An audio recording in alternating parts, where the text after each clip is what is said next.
Ghee rice വളരെ പെർഫെക്റ്റായിട്ട് നമുക്കങ്ങനെ ചെയ്തെടുക്കാമെന്നാണ് ഞാനിന്ന് ഈ വീഡിയോയിൽ കാണിക്കുന്നത്. അപ്പം ഞാനിന്ന് ഗീ റൈസ് റെഡിയാക്കാൻ പോകുന്നത് റൈസ് കുക്കറിലാണ്. അതും 10 മിനിറ്റ്സ് മാത്രം എടുത്തിട്ടാണ് ഞാൻ ചെയ്യുന്നത്. അപ്പോൾ ഈ ഒരു ഫോട്ടോയിൽ കാണുന്ന പോലെ തന്നെ നമ്മുടെ ഗീ റൈസ് ഇവിടെ വളരെ പെർഫെക്റ്റായിട്ടാണ് നമുക്കിവിടെ കിട്ടുന്നത്. അപ്പോൾ ഇതുവരെ നെയ്ച്ചോറ് ഉണ്ടാക്കിയിട്ട് ഫ്ലോപ്പായി പോയിട്ടുള്ളവർ ഈ ഒരു മെത്തേഡ് തീർച്ചയായിട്ടും ഒന്ന് ട്രൈ ചെയ്ത് നോക്കണം.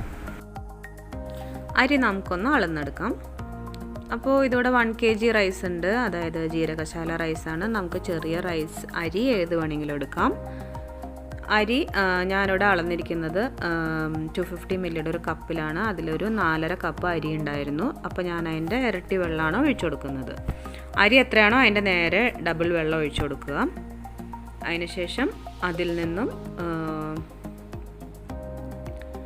1/4 കപ്പ് വെള്ളം എടുത്ത് ഞാൻ മാറ്റിയിട്ടുണ്ട്. ഈ 1/4 കപ്പ് വെള്ളം എടുത്ത് മാറ്റുക എന്നുള്ളത് ഒരു ഇമ്പോർട്ടൻ്റ് ആയിട്ടുള്ളൊരു കാര്യമാണ്.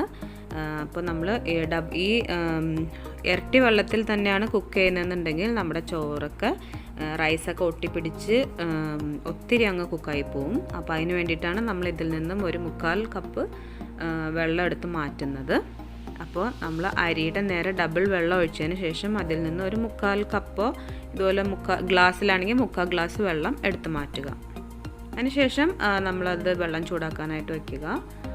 അതിലേക്ക് നമ്മൾ മസാല ഇട്ട് കൊടുക്കുക, മുഴുവൻ മസാല ഇട്ട് കൊടുക്കുക. അതിന് പ്രത്യേകിച്ച് അളവൊന്നുമില്ല.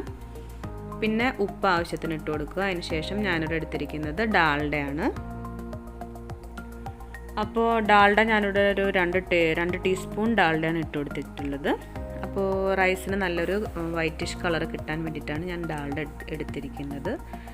അപ്പോൾ ഇതിലേക്ക് 1 ടീസ്പൂൺ നെയ്യ് കൂടി ഒഴിച്ചു കൊടുത്തിട്ടുണ്ട്. പിന്നെ നമ്മൾ കഴുകി വെച്ചിരിക്കുന്ന അരി നമുക്ക് നേരിട്ട് ഇതിലേക്ക് ഇട്ട് കൊടുക്കാം. അരി സോക്ക് ചെയ്യാൻ വെക്കേണ്ട ആവശ്യമൊന്നുമില്ല. ഇനി നമുക്ക് ഇതിലേക്ക് കുറച്ച് മല്ലിയിലയും കുറച്ച് വേപ്പിലയും പിന്നെ കുറച്ച് ക്യാരറ്റും ഒന്ന് ചെറുതായിട്ട് അരിഞ്ഞിട്ട് നമുക്ക് ഇട്ട് കൊടുക്കാം. ഈ ടൈമിൽ നമ്മൾ ഇതിൻ്റെ ഉപ്പൊക്കെ ഒന്ന് ചെക്ക് ചെയ്യാം. അപ്പോൾ ഇത് അരി ഒന്ന് ജസ്റ്റ് ഒന്ന് കുറച്ച് നേരം ഒന്ന് തിളച്ചതിന് ശേഷം നമ്മൾ സാധാരണ അരിയൊക്കെ കുക്ക് ചെയ്യുന്ന പോലെ റൈസ് കുക്കറിലേക്ക് ഇറക്കി വെക്കുക. ഒരു 15 മിനിറ്റ്സിന് ശേഷം അല്ലെങ്കിൽ 10 to 15 മിനിറ്റ്സിന് ശേഷം നമ്മുടെ അരിയൊക്കെ ഇവിടെ റൈസൊക്കെ ഇവിടെ നന്നായിട്ട് വെന്ത് കറക്റ്റ് പാകത്തിന് വന്നിട്ടുണ്ട്.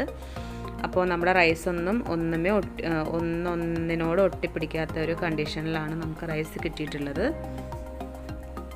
അപ്പോൾ ഈ ഒരു റൈസ് നമുക്ക് ഒന്നല്ലെങ്കിൽ നമുക്ക് റൈസ് കുക്കറിൽ തന്നെ വയ്ക്കാം. അപ്പോൾ നമുക്ക് ചൂടാറാതെ കുറച്ച് നേരം നമുക്കിത് കുറച്ച് മണിക്കൂറൊക്കെ നമുക്ക് ചൂടാറാതെ നമുക്ക് വയ്ക്കാനായിട്ട് സാധിക്കും. ഇനി അതല്ലാന്നുണ്ടെങ്കിൽ നമുക്ക് ഇതുപോലെ ഒരു സെർവിങ് ഡിഷിലേക്ക് നമുക്ക് റൈസ് അപ്പം തന്നെ മാറ്റാം.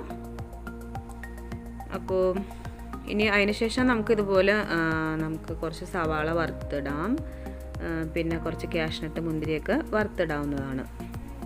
അപ്പോൾ നമുക്ക് ഇതുപോലെ റൈസ് കുക്കറിൽ നമുക്ക് ഇതുപോലെ ഗീ റൈസൊക്കെ വളരെ പെട്ടെന്ന് 10 മിനിറ്റ്സ് മാത്രം എടുത്തിട്ട് നമുക്ക് പെർഫെക്റ്റായിട്ട് നമുക്ക് ഇതുപോലെ റെഡിയാക്കി എടുക്കാനായിട്ട് സാധിക്കും.